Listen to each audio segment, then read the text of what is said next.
também me leva a crer que é uma empresa muito interessante para se olhar no momento, né? Acho que essas duas, assim, para mim, são os maiores destaques, por enquanto.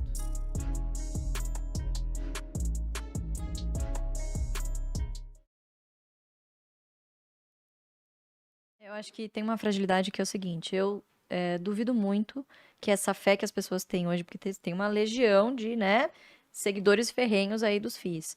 Eu duvido muito que essa legião continuaria tão fiel se algum dia, por exemplo, os FIIs não pagassem mais essa renda mensal. Eu acho que cairia por terra, por exemplo, toda uma estratégia, né?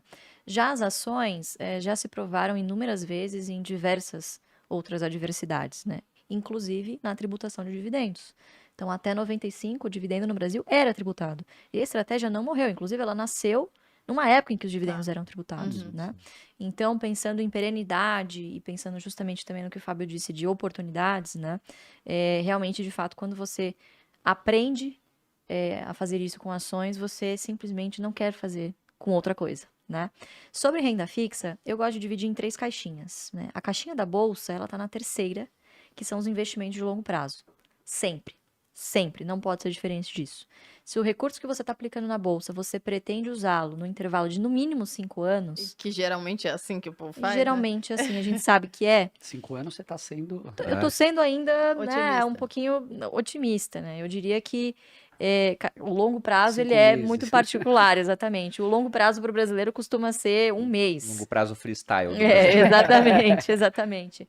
Então, a renda fixa, você aproveita, obviamente, as taxas que a gente tem hoje são extremamente interessantes para outros objetivos de curto e médio prazo. Então, curto prazo, que os meninos disseram também, a reserva de oportunidade, a reserva de emergência. Então, lá para 2020, você via muita gente comprando ações no pico, porque simplesmente não achava interessante deixar parado num CDI, rendendo, sei lá, nada, rendendo nada. 1,9. Então, porra, pra que eu vou deixar? Não, eu vou comprar alguma ação aqui e vou deixar lá.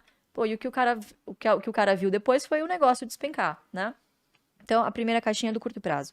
A segunda caixinha são dos objetivos, dos sonhos que você quer conquistar. Então, poxa, pretendo guardar dinheiro para comprar uma casa, pretendo guardar dinheiro para comprar um carro, quero viajar, vou casar, né? Eu quero me programar para algum objetivo de vida. Aí sim, poxa, tem diversas oportunidades aí, concordo contigo, diversas oportunidades hoje na renda fixa, que em pouco tempo você dobra o seu capital, né? Então, obviamente, se você tem algum objetivo desse tipo, use a renda fixa. Agora, se o seu objetivo é multiplicar o seu capital várias vezes, nada melhor do que empreender. Algumas pessoas não têm aptidão para empreender. Por que não empreender na bolsa? Né? É a mesma coisa, obviamente, correndo outro nível de risco, mas você fecha um ciclo em que você é sim um tipo de empreendedor, porque são poucos que atingem, né, todas as características possíveis para aguentar o tranco no longo prazo, né? Então, o potencial de valorização ele é imbatível, não tenho dúvida nenhuma. E aí eu queria saber, o que vocês não compram de jeito nenhum e o que pode ser exceção? Porque, por exemplo, você citou Klabin, que já está numa parte mais ligada a commodities, é um pouco mais cíclico, mas é a principal posição pensando em número de ações do seu pai. Sim, né? sim. Bom, a gente não investe de jeito nenhum. Primeiro, construção civil. Segundo, frigoríficos. Terceiro, varejo. Quarto, me ajuda aí se não me Turismo. engano. Turismo e lazer. turismo. E o quinto, tô esquecendo de algum. Aviação. Aviação. civil. Aviação Aviação civil. Que eu diria que é gabarito. Clássico. Até o Warren Buffett perdeu com a aviação. que é assim um clássico, mas que vira e mexe as pessoas acabam caindo nessa armadilha, né? Porque são setores extremamente cíclicos e que nem o gestor mais competente do mundo poderia prever. Estão expostos assim a muitas adversidades que não estão no controle da empresa. Então, por mais que você mitigue, você não tem como se proteger do fato do Brasil, por exemplo, ter ido de uma Selic de 2% a 13%, taranã. Cara, você não tem controle sobre isso. E isso afeta a empresa abala as estruturas da empresa. Então, a gente acaba fugindo desses setores em que raramente, né, mesmo quando o gestor é muito competente, ela consegue se proteger dessas externalidades negativas, né, principalmente PIB, taxa de juros, câmbio também é um fator muito importante, tributação. Então, são setores extremamente complicados e acabam se tornando frágeis por conta disso. Pode ser interessante para alguém que queira fazer, por exemplo, um swing trade. Existem boas oportunidades nessas empresas, sem dúvida nenhuma. Podem existir ali algumas exceções. Mas se você pensa no fundamento desses setores, dificilmente eles serão bons pagadores de dividendo por muito tempo.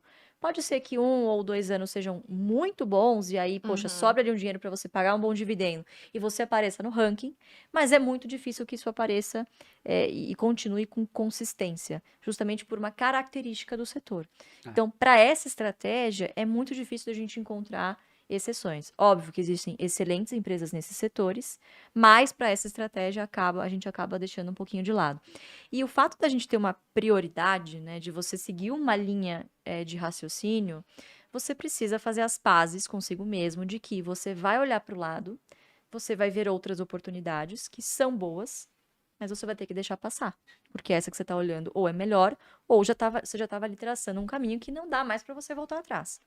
Então você precisa ter muita confiança no que você está fazendo, né? Então acho que ter uma regra de não olhar alguma coisa, você saber o que você não quer na sua carteira, acaba te deixando um filtro muito mais assertivo para onde você olhar e aonde você vai gastar suas energias. Porque assim, a gente não espera que nenhum de vocês que estejam nos assistindo vão parar tudo o que vocês estão fazendo e ficar no home broker o dia todo. A gente sabe que tem muitos que fazem isso, não deveriam, né? Mas a grande maioria, pô, trabalha, tem uma vida, né? E vai parar ali, talvez, 15 minutinhos do dia ou, né, enfim, o tempo que der para fazer os seus investimentos, né? E obviamente que a maior parte do tempo você tem que passar estudando e lendo, não na frente do home broker. Você tem que chegar lá quando a decisão já está tomada, né? O que vocês falam que, nossa, isso aqui as pessoas estão deixando passar e tá num preço que é incrível? Olha, acho que bancos, né? A gente sempre gosta de usar uma métrica, porque não é uma recomendação, obviamente, que a gente está falando aqui, mas é o preço teto. A nossa grande preocupação é não pagar caro por um ativo. Porque ao não pagar caro, o que eu estou garantindo? Primeiro, um upside lá na frente. Segundo, um dividendo interessante para mim. Então, o preço teto ele é calculado baseado no 6% na nossa métrica, de 6% no mínimo aceitável ao ano em dividendos, né? Então, vamos lá. Santander, por exemplo, é uma que está custando agora abaixo de valor patrimonial. Fazia muito tempo que eu não vi isso acontecer. É um banco que geralmente sofre um pouquinho mais por conta da PCLD, porque ele é um banco essencialmente de varejo, né? Por outro lado, ele costuma ter ROIs bastante interessante, porque é uma carteira muito mais arrojada, vamos dizer assim, né? E agora tem que ter todo um trabalho do banco também para aumentar o share of wallet, né? Quer dizer, você explorar um pouco mais os clientes que já estão na sua base, né? Nesses últimos anos teve muito crescimento de cartões, e cartões não necessariamente você dá crédito para quem é o seu correntista, né? Então, obviamente que o risco é maior, a sua tendência de provisões também aumenta. É isso que está acontecendo com o Santander no cenário de hoje. Mas, se você olha a bigger picture, né? É um setor que se beneficia pra caramba da alta da taxa de juros, né? Então, o banqueiro ele ganha na alta, ele ganha na queda, mas O banco é muito bom. é maravilhoso, mesmo. é um grande negócio, mas principalmente na alta, né? Então, eu diria Santander, que é top 5 hoje nas minhas posições, Banco do Brasil, talvez a gente não tenha, muito difícil dizer, mas eu acho que talvez a gente não tenha chegado no mínimo que ele poderia chegar frente às coisas muito importantes que estão para ser divulgadas aí até o fim do ano, enfim. Mas, em relação a preço teto,